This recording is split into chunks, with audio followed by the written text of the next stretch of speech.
While we are gathering virtually today, we acknowledge that each of us is on the traditional territory of many nations across Turtle Island. We broadcast from Toronto, the traditional territory of the Mississaugas of the Credit, the Anishinaabe, the Chippewa, the Haudenosaunee, and the Wendat peoples. Today, it is home to many diverse First Nations, Inuit, and Métis peoples. We offer this acknowledgement as a stepping stone towards honoring the original occupants, a testimony to the oppression faced by Indigenous peoples, and our commitment in this series to creating dialogues aimed at addressing such systemic injustice. I missed you. It's been so long. It's been like a whole 2 hours since I've seen you. Even though we talk every day. I know. How's your week going? What's up? The week has been good, really busy, but the best part for me, I love learning, and there's been a lot of learning this week, just with so many things in our current climate changing every day. Things are evolving every day, so I'm just trying to continue to learn and grow, and obviously this series has been a great way to be able to help me do that. Love that. Yeah, it's really interesting how the world and certainly the political climate and all of the things are testing our resiliency. And there's always sort of this perspective on, how only to see the challenges and difficulty, but also to sort of seek out and find the opportunities for growth as part of the lemonade. And certainly, even though this is such a difficult time for so many people on so many levels, and in no way would I ever want to minimize that, I'm definitely finding, looking for those pockets of joy and pockets of growth, are what's getting me through. I don't know about you, but. No, 100 pockets of joy is such a great way to put it. Like every morning I stretch and I read my affirmations, and then I go drink lots of water and get into my day. And that has really helped to just slow things down a bit where and when I can. That. And of course, having you as one of my anchors has been great. Well, I feel the same. Jody, I need to talk to you about something. Yeah. And I can also tell you, doing this series together and having on the incredible humans that have participated has really been a pocket of joy for both of us, I think, and hopefully for the community, learning so much from having the chance to have real talk with our guests, Shav and Shivani, and really learning how each of them are thinking through their roles as leaders and as team members navigating pandemic in this space. It's really invigorating every time we can listen and talk, right?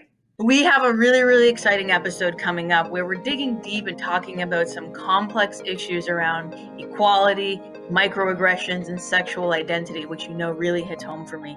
So let's get into it.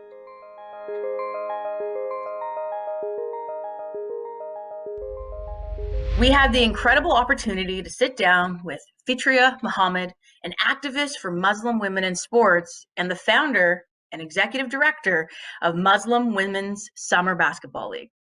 She is the basketball ambassador for Hijabi Ballers, a Toronto-based not-for-profit that seeks to recognize and celebrate athleticism of Muslim girls and women. And most recently was named a changemaker by Nike, Toronto Star, and CBC Radio. Let's take a look.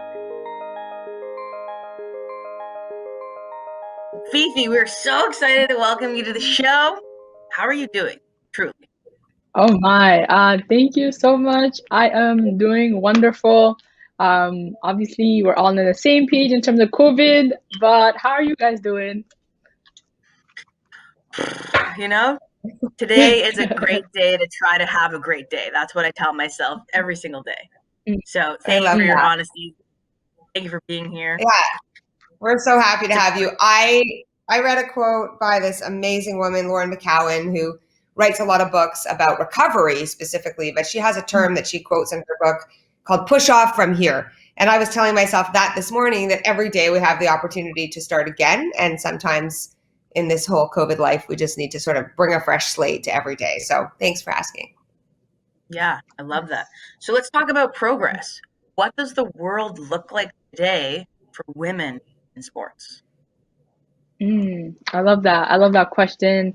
I guess to put it in short, because I feel like it could be a whole history lesson about women in sport. But in short, For I real. would definitely say we're definitely in the conversation in the sport industry.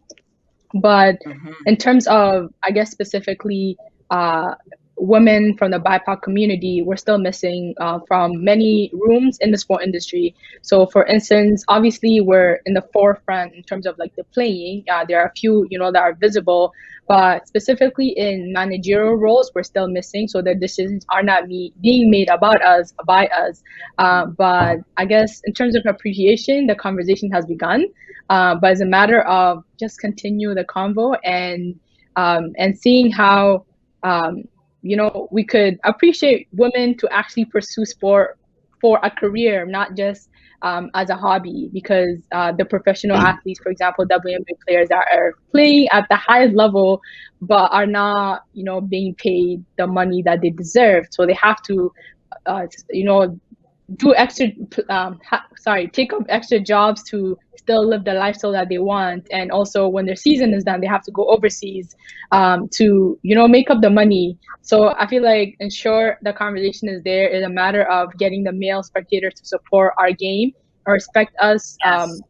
and not compare us to the males game. So we bring a unique perspective to the game. So respect us for that ability and come and show support in that aspect and actually pay to watch and grow our game. So in short, that's what I would say about women's game at the moment. Talk to us a little bit about the relationship between hijab wearing individuals and professional sport. I know, and I read a lot about this issue over time and how it's changed, and how it's taken some real pioneers to drive this change in federations and associations for women athletes. Absolutely. Great question. Yeah, so for the longest time, there has been policies in place to restrict, I guess in this term, I'm just going to say Muslim female athletes or hijab wearing female athletes specifically. But it's also important to consider that other religious groups that also wear some sort of headscarf on their head were restricted because of this ban. But relating to Muslim female athletes, so there's these policies, I guess, by international federations such as basketball, soccer, boxing. They had this policy in place that said that any individual that wears a headband that's like thicker than those thin headbands, any if it was thicker than that, they weren't allowed to take part in the sport because it broke the policy. And so I guess from my perspective, imagine like I wanted to go further, and I saw like, okay, well, at that time when I was playing basketball, I wasn't even familiar with these policies until other Muslim female athletes such as Bilkis Abdul Qadir, who I got familiar with when I entered first year of university. And the fact she was fighting a battle against FIBA, like that didn't make sense to me, like because she was being restricted from taking part in basketball because of her faith, the hijab.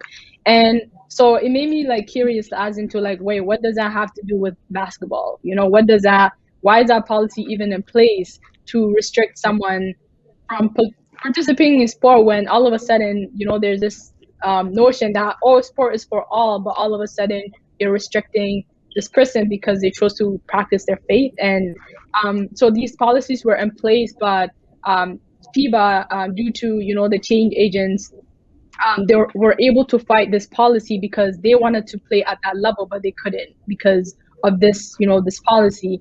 But recently, FIBA lifted their ban after boxing and FIFA lifted a few years back.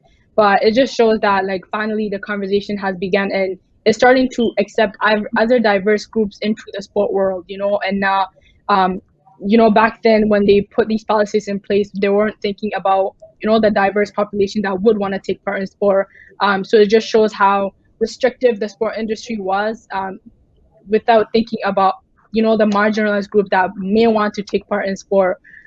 Yeah, so those are some of the policies that are in place, but I'm just glad, that finally all these organizations are lifting these bans and the conversation about Muslim women in sport has begun, and we're out here, we're out here. I'm thankful for that. It's amazing, Yes. and it's unbelievable sometimes to think about how long it takes and has taken specifically with respect to this issue to really make the sport much more inclusive. Like when I looked at the year in which that fight was happening that you talked about with FIBA, it was not very long ago.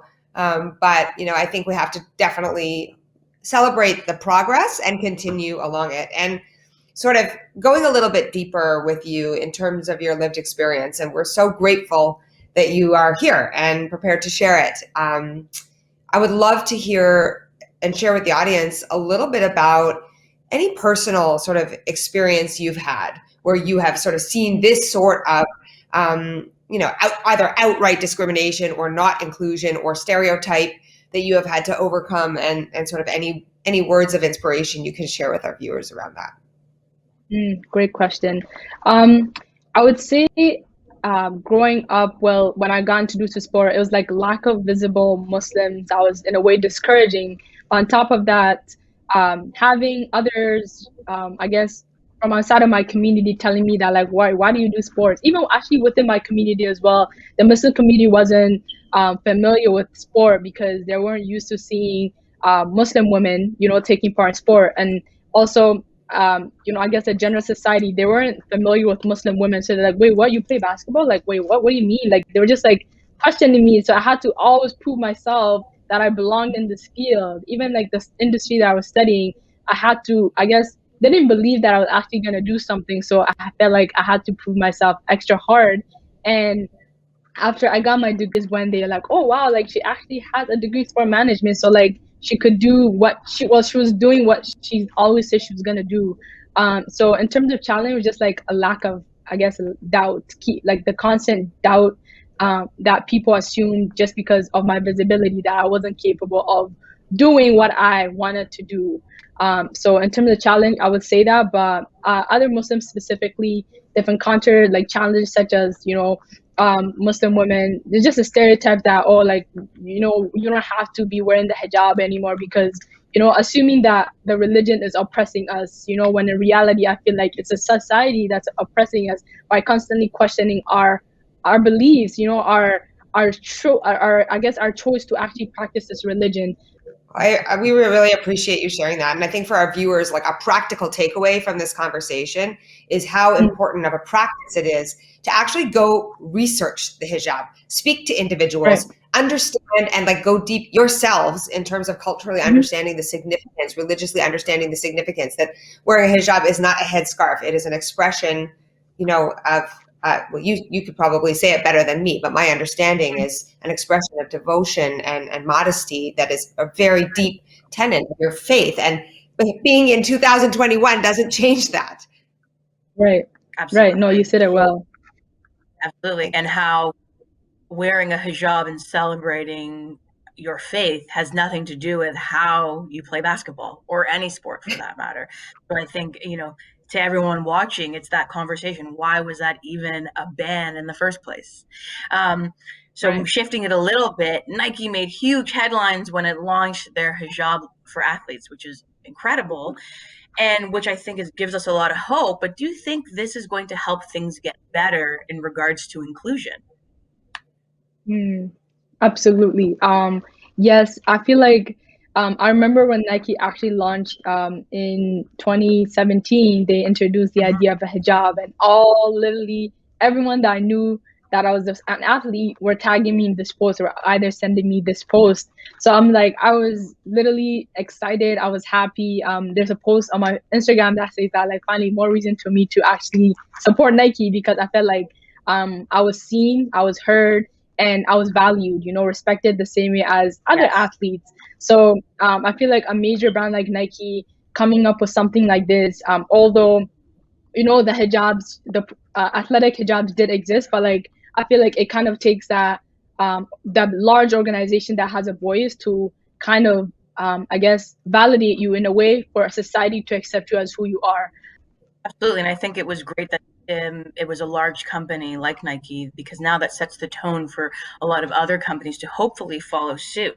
Now, for everyone listening at home, in your own words, maybe you could give us like one or two things that you think still needs to happen to break down a lot of those perceptions and misconceptions about Muslim women being any different from other athletes.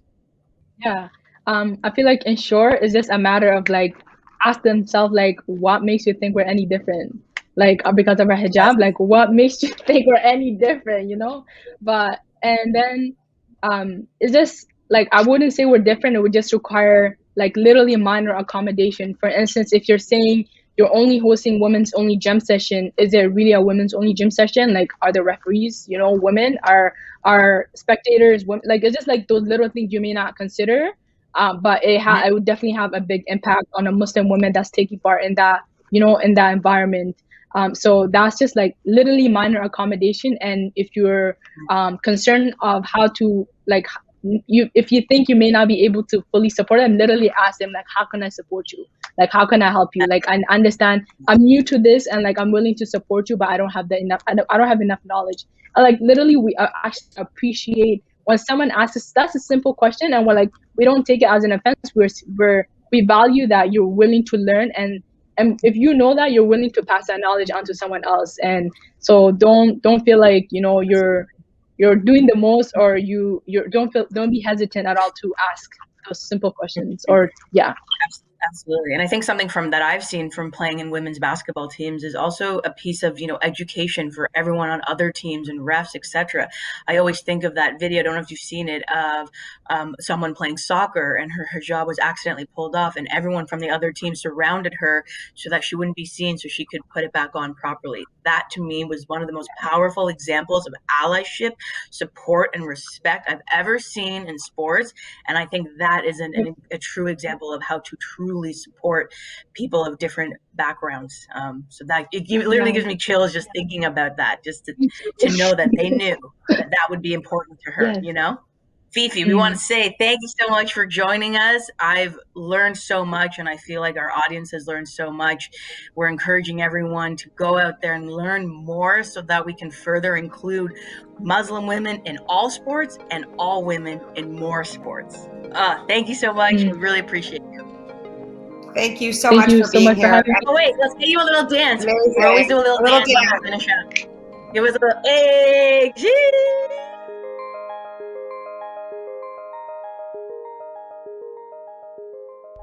Today, we're talking with Dr. Jill Andrew, MPP for Toronto St. Paul's.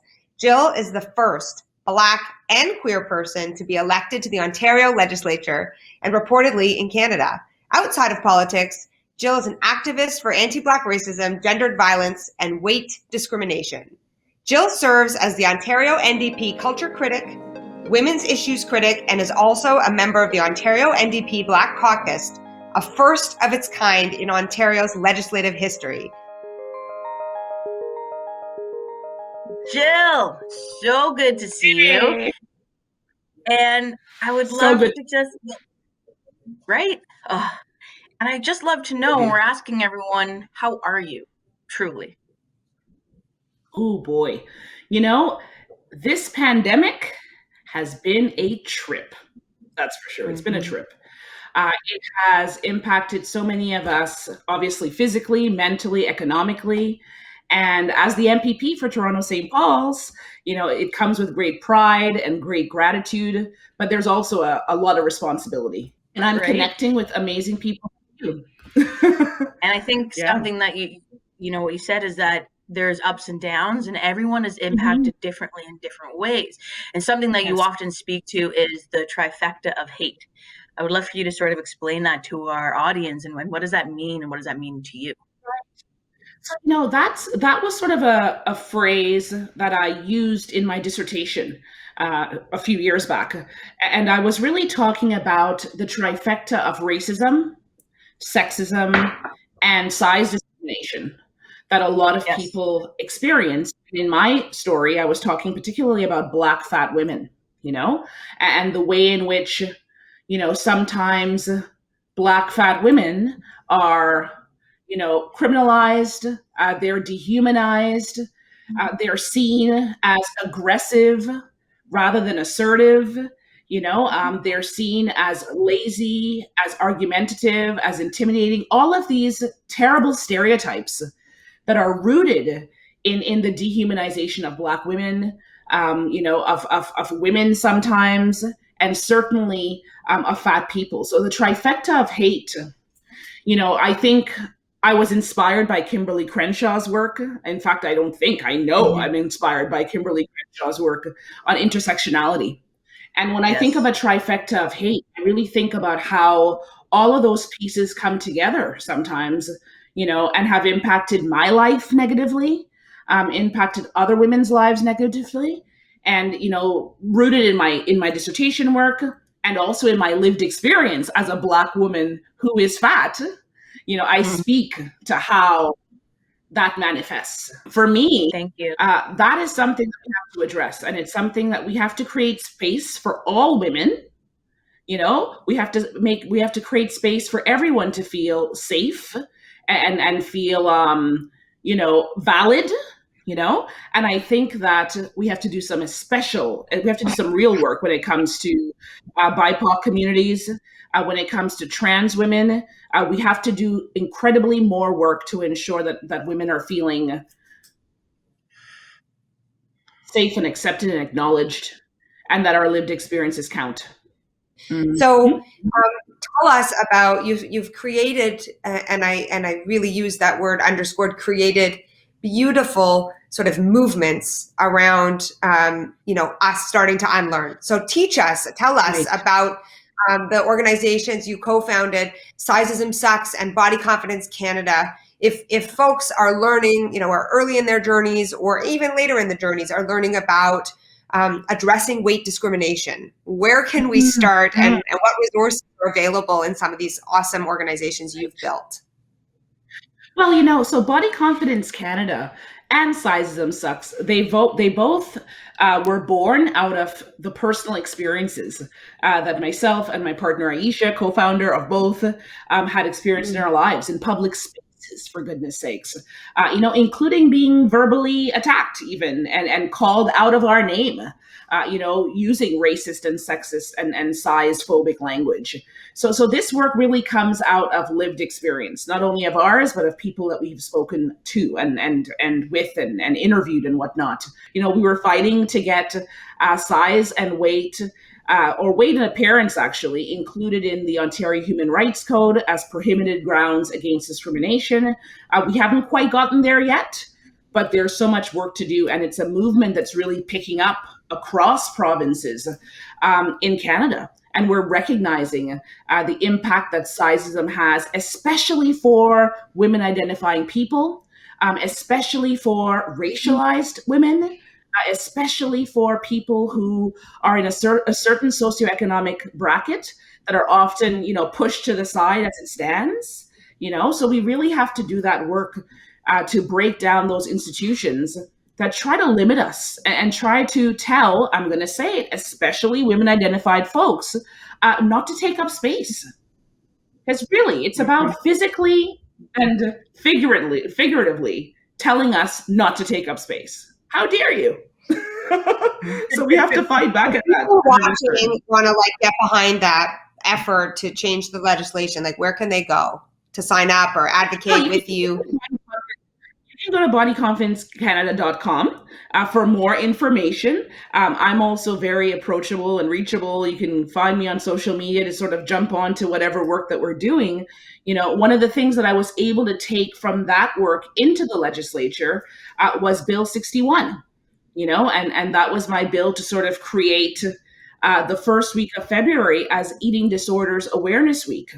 And that bill was introduced in 2018 in December and became law in 2020 December.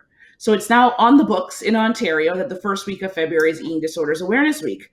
And why that bill is so important to me, to our communities here in St. Paul's and across Ontario, is it starts a conversation, a critical conversation, a courageous one might say, about not only eating disorders and how prevalent they are in Ontario. I mean, almost 500,000 folks have them right here. And it's 1, 2, 3 million folks across Canada. But it gets us to start thinking about who gets eating disorders. But it's also about demanding more funding for prevention, for intervention, for programming, for treatment, and also to help, those essential caregivers who are often at home looking after their loved ones, unpaid, by the way, because there's no paid sick day or any paid family care legislation in Ontario. And it's hard, so it's a lot of work. It's also something but we got to do it. About what you're saying and how it translates to our youth. I remember sort of the experience of Ray came for dinner in my home one night. Do you remember, Ray?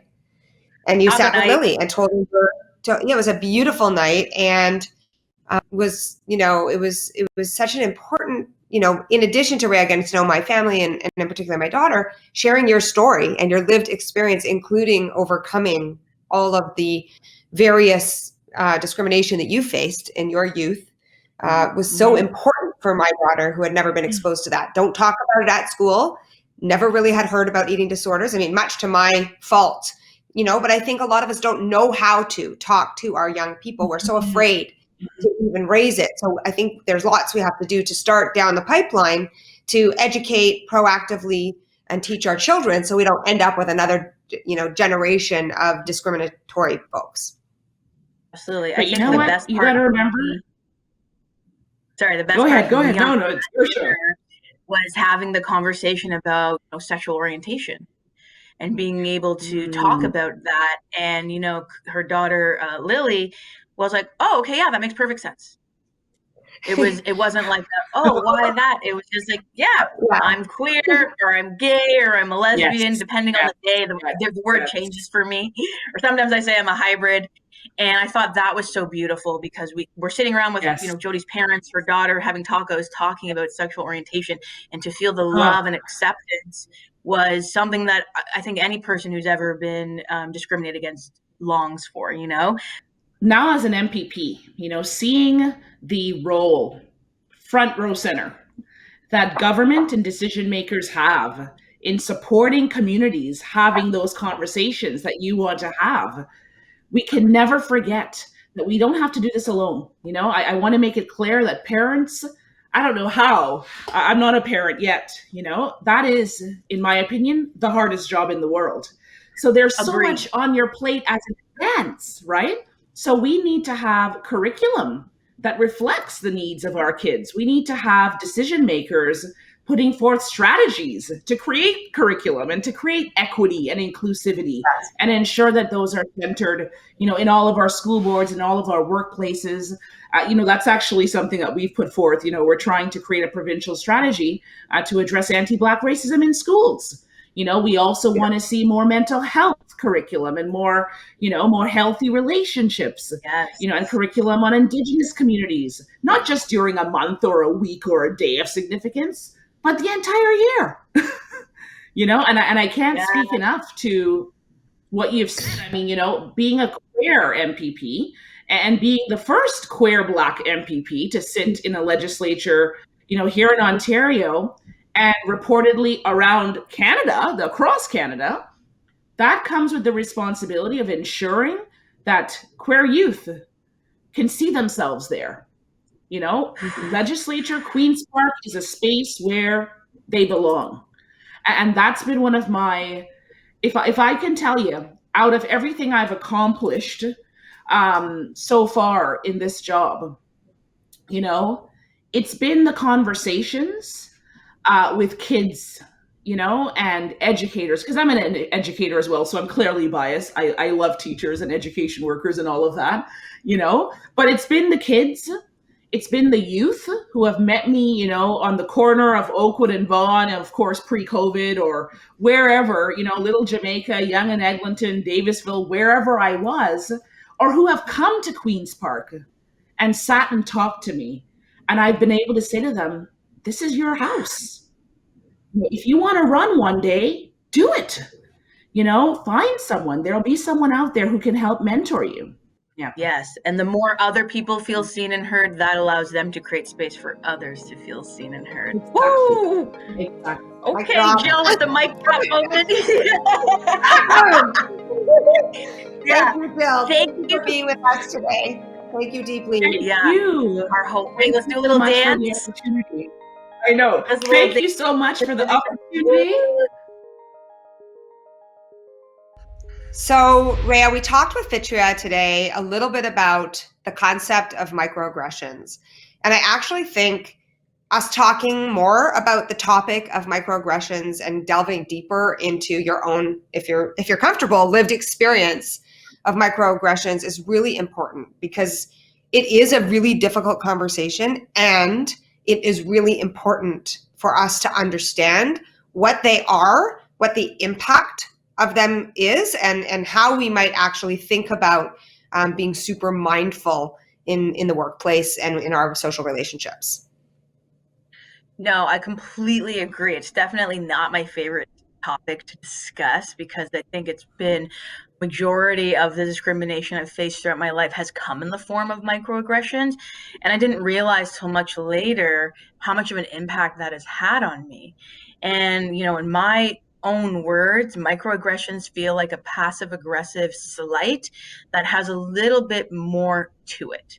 And some of the ones that I've had said to me is after coming off stage and speaking in front of 3,000 people, someone saying, "Oh, you speak so well for a Black person." Ugh.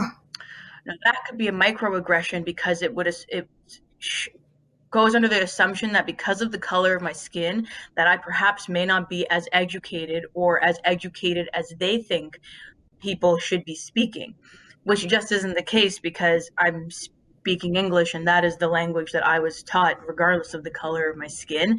So that one always feels like, oh, because you're Black, you shouldn't be able to speak this way.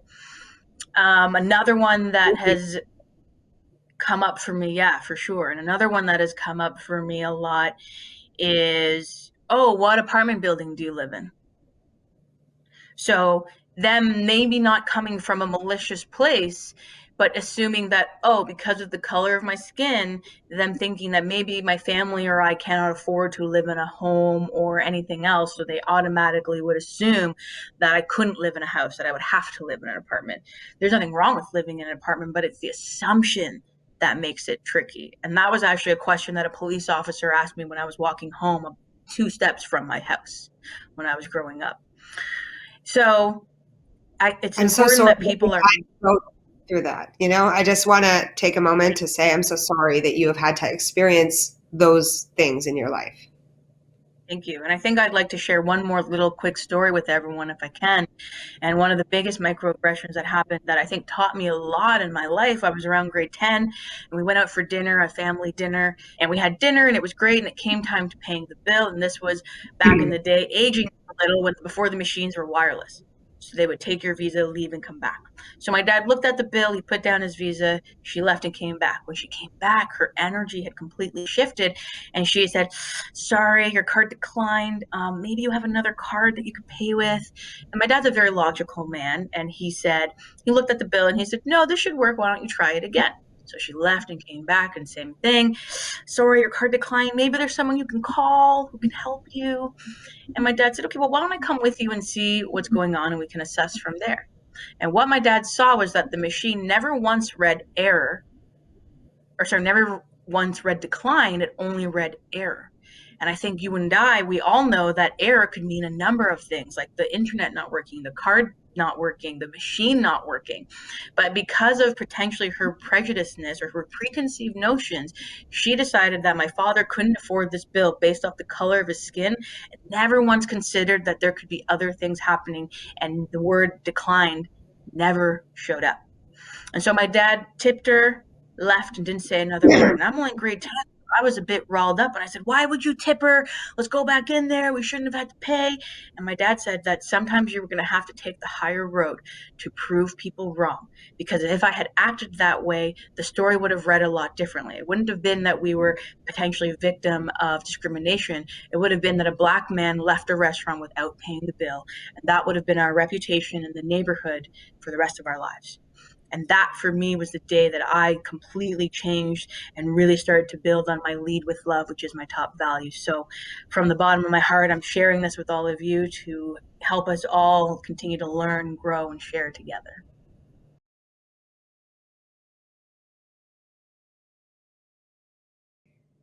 So that is unfortunately all the time we have for today. But before we go, we'd like to send everyone away with this week's challenge. Yes, absolutely. We want you to do some of the research. Choose something that you don't feel you really understand. It could be something you've always been curious about, or even more importantly, perhaps something that makes you feel a little bit uncomfortable. Learn about the depths of its meaning. By this we mean really take responsibility and ownership over your own education. If you have someone in your life with lived experience that is different than your own, don't feel shy to ask them about their lived experience and how you can support them. And of course, a big special thank you to Fitria and Jill for being with us. And of course, to all of you for showing up week after week and learning, growing, and sharing as we all are. If you've got something to say, the conversation doesn't stop here. Give us a shout online using the hashtag ElevateEquality. Stay safe, take care of each other, and we'll see you next time.